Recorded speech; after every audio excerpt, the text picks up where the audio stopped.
छींकते ही जैसे ही राज की आंखें बंद हुईं, उसकी आंखों के सामने से ढेर सारी चीजें निकल गईं। उसने खून से भरा तालाब देखा, जिसके किनारे पर ढेर सारे कटे हुए हाथ पैर बिखरे थे। अगली तस्वीर में उसने एक रहस्यमयी टापू देखा, जिसमें कई पक्षी और सुंदर फूल थे।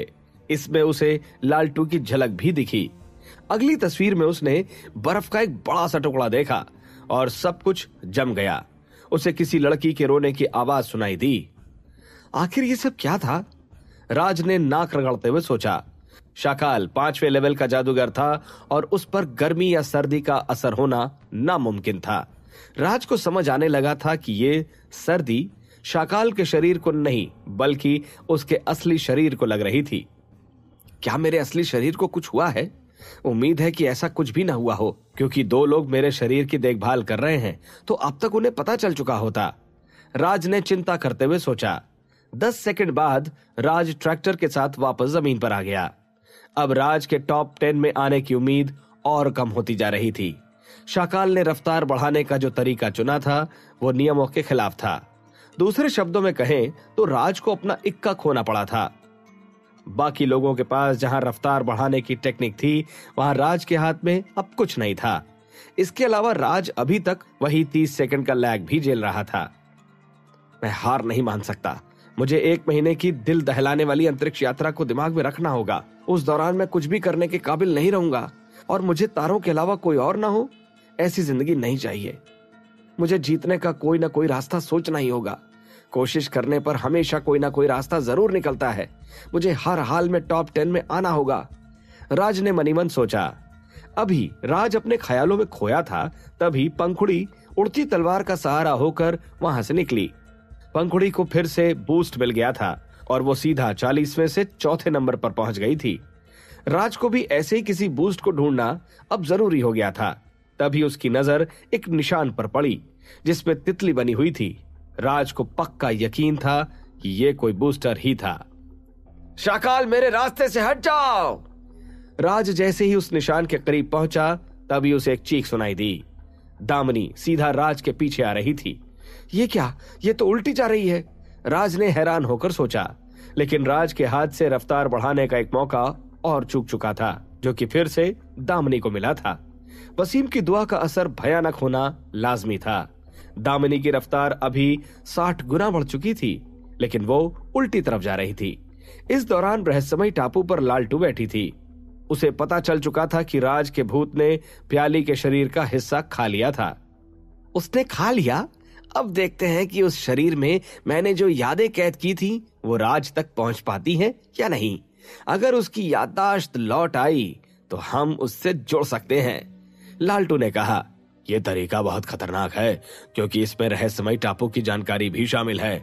अगर शक्ति के निर्माता को इस बारे में पता चला तो राज बड़ी मुसीबत में पड़ सकता है।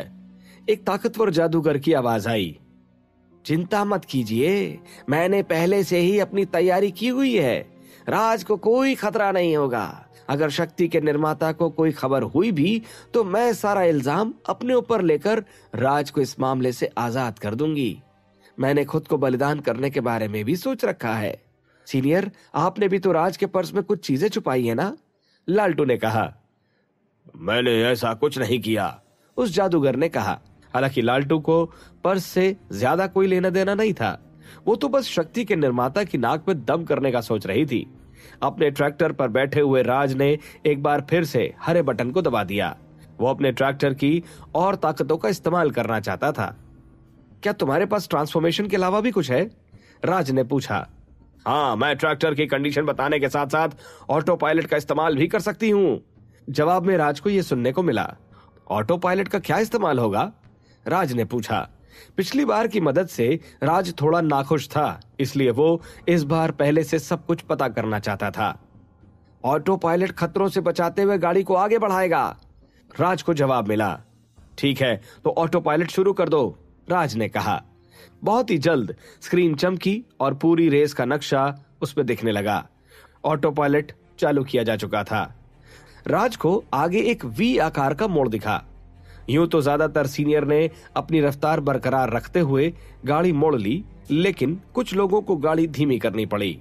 भौमक, वैसे तो तलवारबाजी में बहुत माहिर था, लेकिन ट्रैक्टर के मामले में वो थोड़ा पिछड़ गया था और हर समय आखिर पोजीशन पर ही चल रहा था। ये ठीक नहीं है, ये मोड़ तो काफी तीखा है, भौमक ने कहा। भौमक ने ट्रैक्टर मोड़ने की काफी कोशिश की, लेकिन उसका ट्रैक्टर कई हिस्सों में टूट गया। भौमक मुकाबले से बाहर हो चुका था। सरस, अब तो तुम मरोगे, जन्मेजय ने हंसकर कहा। नहीं, मुझे अकेला छोड़ दो, मैं त्रिकालदर्शी से निपटने में तुम्हारी मदद कर सकता हूँ, सरस ने दया की भीख मांगते हुए कहा। जन्मेजय और सरस कंपटीशन की शुरुआत से ही झगड़ रहे थे। ये लुका छुपी का खेल खेलते खेलते वो लोग कई लोगों से आगे निकल गए थे। पहले मेरे इस हमले से बचो, इसके बाद हम आगे की बात करेंगे, जन्मेजय ने कहा। जन्मेजय ने अपनी ड्रिल से सरस के ट्रैक्टर के पीछे हमला किया, लेकिन जब सरस का ट्रैक्टर टूटने की कगार पर था तभी ड्रिल रुक गई। अरे, जन्मेजय ने हैरान होकर कहा। ये तो रुक गई, इसका मतलब अब हम दोस्त बन सकते हैं, सरस ने कहा। जन्मेजय, सामने से हट जाओ। तभी तलत की आवाज आई। तलत उल्टी तरफ ट्रैक्टर चलाते हुए आ रहा था और उसकी मिसाइल लॉन्च होने के लिए तैयार थी। सरस का रक्षात्मक जादू पूरी तरह से बेकार हो चुका था और अब तलत भी उस पर मिसाइल का निशाना साध चुका था। सरस तो बस वसीम का दिल जीतना चाहता था। ऐसे में सभी उसकी जान के दुश्मन क्यों बने हुए थे? खैर, सरस की चीखों से कुछ भी हासिल नहीं होने वाला था। सरस का ट्रैक्टर तबाह हो चुका था। तलत वापस ट्रैक्टर मोड़कर आगे की तरफ चला गया था। एक और कंटेस्टेंट बाहर हो चुका था। अब रेस का दूसरा हिस्सा जल्द ही शुरू होने वाला था। इस समय आगे की तरफ दृष्टक, फारूक, निशीत और पंखुड़ी चल रहे थे। दृष्टक सबसे पहले समुद्र में उतरा। उसकी खासियत ही पानी का जादू था, इसलिए उसे इस हिस्से के मामले में काफी भरोसा था। अरे दृष्टक, तुम तो काफी बेसब्र हो गए, फारूक ने वाटरप्रूफ जादू एक्टिवेट करते हुए कहा। लेकिन तभी दृष्टक ने लहरों पर काबू करके जादू करना शुरू किया। अभी दृष्टक अपनी तैयारी में था ही तभी पंखुड़ी एक और उड़ती तलवार पर सवार होकर आगे निकल गई। उसे एक और बूस्टर मिल गया था। अभी तक सिर्फ पंखुड़ी को ही बूस्टर मिले थे। हालांकि दृष्टक ने लहरों का इस्तेमाल बाकी पार्टिसिपेंट पर हमला करने की जगह अपने ट्रैक्टर की रफ्तार बढ़ाने के लिए किया। इस बार जालों की संख्या बढ़ चुकी थी। कई कई लोगों को बूस्टर भी मिलने लगे थे। समुद्र में कई कई जगहों पर बिजली के धमाके हो रहे थे। राज भी वाटरप्रूफ जादू एक्टिवेट करके पानी में उतर गया, लेकिन पानी में उतरते ही उसका ट्रैक्टर डूबने लगा। असल में उसके जादू का बस 20% ही काम कर पाया था, लेकिन अब काफी देर हो चुकी थी। राज समुद्र में उतर चुका था। राज ने ट्रैक्टर में मौजूद एआई से मदद मांगी, लेकिन उसने रिपेयर करने से मना कर दिया। राज ने एआई से पहाड़ी महारथी ग्रुप में लॉग इन करने को कहा। उसे मालूम था कि कोई ना कोई महारथी अभी भी ग्रुप में एक्टिवेट होगा और उसकी मदद जरूर करेगा। राज ने शाकाल की आईडी से ही लॉग इन कर लिया। पहाड़ी महारथी ग्रुप में कई सीनियर आपस में बातें कर रहे थे। सीनियर, मुझे आपकी मदद चाहिए। मेरा ट्रैक्टर पानी में गिर गया है, अब मुझे क्या करना चाहिए? शाकाल ने कहा। शाकाल, हम भी लाइव देख रहे हैं। असल में क्या हुआ? एक पहाड़ी महारथी ने कहा। मेरे पास फिलहाल समझाने का वक्त नहीं है। बस इतना समझ लीजिए कि मेरा वाटरप्रूफ जादू डैमेज हो गया है और अब मेरा ट्रैक्टर नीचे जा रहा है। अब इससे बाहर कैसे निकलूं? शाकाल ने कहा। आज शाकाल न जाने किस मूड में है, वो सभी को सीनियर बुला रहा है। खैर, अगर तुम्हारा वाटरप्रूफ जादू बर्बाद हो गया है तो उसे रिपेयर कर लो। ये तो बस एक छोटा सा जादू है, तुम तो सेकंडों में इससे निकल सकते हो, परी ने कहा। दिक्कत यह है कि मुझे रिपेयर करते नहीं बन रहा। क्या कोई और तरीका है? शाकाल ने कहा। टफी, क्या तुम शाकाल का अकाउंट इस्तेमाल कर रहे हो? वाटरप्रूफ जादू तो मुश्किल से दूसरे लेवल का जादू है, फिर ऐसा कैसे हो सकता है कि शाकाल इसे ठीक नहीं कर पा रहा? परी ने कहा। वो टफी नहीं है, बाबा बैरागी ने कहा। अगर ये टफी नहीं है तो ये सब क्या चल रहा है? परी ने पूछा। आप लोग मजाक करना बंद करो, मैं डूब रहा हूं। मुझे इस मामले से निकालने में मदद की जरूरत है। बाकी बातें हम बाद में भी कर सकते हैं, शाकाल ने कहा। अगर ऐसी बात है तो मेरे पास एक आसान सा वाटरप्रूफ जादू है। इससे करीब 3 सेकंड में ही काम बन जाएगा, तिलिस्मक ने कहा। हाँ, मुझे बताइए, शाकाल ने कहा। सबसे पहले अपनी आत्मीय ताकत को स्याही के तौर पर इस्तेमाल करते हुए एक गोल बनाओ और उसके अंदर एक त्रिकोण बनाओ। इसके बाद इसके अंदर अपनी ताकत डालो और बस काम हो गया। यह जादू तुम्हारी आत्मीय शक्ति खत्म होने तक चलेगा। तिलिस्मक ने कहा और कुछ तस्वीरें भेज दी। राज ने ठीक तिलिस्मक के बताए तरीके को ही आजमाया। राज जैसे तैसे करके पानी के बाहर आ गया, लेकिन अंदर जाते हुए वो समुद्री राक्षस की आंख में टकराया था, जिसका राज को पता नहीं चला था। वो समुद्री राक्षस अपना बदला लेने के लिए अपने लंबे लंबे हाथों के साथ पानी से बाहर निकला। उसका सबसे पहले दृष्टक से सामना हुआ। दृष्टक का ट्रैक्टर उस समुद्री राक्षस के सिर पर से निकल गया। समुद्री राक्षस कुछ कर पाता इसके पहले ही पंखुड़ी, फारूक, निशित के ट्रैक्टर भी उसके ऊपर से निकल गए। अगली बारी धामी की थी, लेकिन समुद्री राक्षस ने उस पर अपने लंबे हाथों से हमला करने की ठानी। बस उससे यही चूक हो गई, क्योंकि धामी ने उस पर एक जोरदार हमला किया, जिसके बाद उसका ट्रैक्टर भी समुद्री राक्षस के सिर पर से गुजर गया। इसके तुरंत बाद करीब 10 ट्रैक्टर और इसी तरह से निकल गए। अब समुद्री राक्षस दूसरी बार हमला करने के लिए तैयार था। उसने अपनी आंख पर हमला करने वाले राज को पहचान लिया था। क्या राज इस समुद्री राक्षस के हमले से बच पाएगा? क्या राज टॉप 10 में अपना नाम जोड़ पाएगा?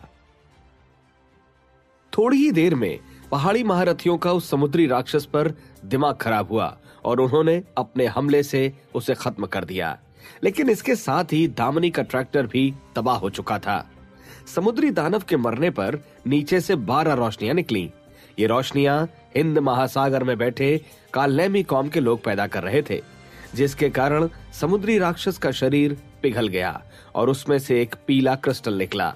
राज तुरंत उस क्रिस्टल को लेने झपटा। शाकाल संभल कर, ये एक टेलीपोर्टेशन टेक्निक है, ये बहुत ही खतरनाक हो सकती है, दामिनी ने कहा। राज ने तुरंत ही दामिनी के तबाह हो चुके ट्रैक्टर का एक हिस्सा उठाया और पीले क्रिस्टल को टेलीपोर्टेशन टेक्निक के बाहर निकालने के लिए उस पर दे मारा। राज कामयाब हो गया था, लेकिन टेलीपोर्टेशन टेक्निक के दूसरी तरफ उसे एक बड़ी सी आंख दिखाई दी। कालनेमी राजा? राज ने तुरंत कहा। राज ने इसके बाद तुरंत भूपेश को पुकारा, क्योंकि वो जानता था कि भूपेश की नजर इस कालनेमी राजा पर थी। भूपेश वहां आया और राज को पीछे की तरफ उछाल दिया। इसके पहले कालनेमी राजा ने एक जगह जमाने वाली रोशनी राज की तरफ छोड़ी थी, जिससे राज बच गया था। लेकिन पीला क्रिस्टल फिर से एक बार टेलीपोर्टेशन जादू के भीतर आ गया था। मैंने नहीं सोचा था कि हमारी इतनी जल्दी मुलाकात होगी, भूपेश ने कहा। भूपेश ने तुरंत ही रस्सियां जैसी उछाली और पीले क्रिस्टल को पकड़ लिया। असल में इस पीले क्रिस्टल के अंदर सिल्वर कवच जैसा था। इसी को पाने के लिए कालनेमी राजा यहाँ आया था। उसका शरीर कहीं कैद था, लेकिन कालनेमी कौम के लोगों ने उसे बलिदान की वेदी पर असली खून चढ़ाया था, जिसके कारण वो अपनी 60% ताकत का इस्तेमाल कर सकता था। कालनेमी राजा ने अपनी आंख से एक रोशनी छोड़कर पीले क्रिस्टल पर पकड़ जमाई और कई रोशनियों का हमला भूपेश पर किया। भूपेश ने भी पलटवार के तौर पर हमला किया। अपना हमला बेकार होता देख कालनेमी राजा ने काले रंग की एक रोशनी छोड़ी। इस रोशनी ने पुरानी रोशनियों को अपने अंदर जकड़ लिया, जिससे एक काले रंग का ड्रैगन बन गया। यह तो काफी ताकतवर हमला है। वसीम, क्या वो तैयार है? भूपेश ने कहा। हाँ, वो तैयार है, वसीम ने जवाब दिया। इतने में ही वसीम ने डिस्पोजेबल तलवार नंबर 5 पीले क्रिस्टल की तरफ फेंक दी। भूपेश ने भी अपनी रस्सियों को पीछे खींच लिया और ड्रैगन से बचने के लिए पीछे हट गया। लेकिन इसके साथ ही भूपेश ने वसीम की डिस्पोजेबल तलवार नंबर 5 के साथ कई तितलियों को जोड़ दिया। वसीम की तलवार सीधा पीले क्रिस्टल से टकराई, जिससे क्रिस्टल टेलीपोर्टेशन जादू की पहुंच से निकलने लगा। इसी बीच अंधक ने भी इस पलटवार में जुड़ने के लिए अपना मन बना लिया। कालनेमी राजा ने अपने ड्रैगन को पीछे मोड़कर क्रिस्टल पकड़ने के लिए भेजा। अचानक ही ड्रैगन में धमाका हो गया, जिसके साथ वसीम की तलवार भी टुकड़े टुकड़े हो गई। इसके अलावा पीले क्रिस्टल के भी टुकड़े हो गए। क्या इसे इतना गुस्सा आ गया कि इसने खजाने को ही मिटा दिया? भूपेश ने कहा। नहीं, वो कवच काफी कठोर है। 7वें लेवल का हमला भी उन्हें मिटा नहीं सकता। कवच लेने के लिए तैयार हो जाओ, वसीम ने कहा। भूपेश ने तुरंत अपनी चाल चली और सभी कवचों को एक कपड़े में लपेट लिया। कालनेमी राजा ने भी एक बार फिर से रोशनियों को उन कवचों पर घुमाया और हाल में फटा काला ड्रैगन दोबारा दिखने लगा।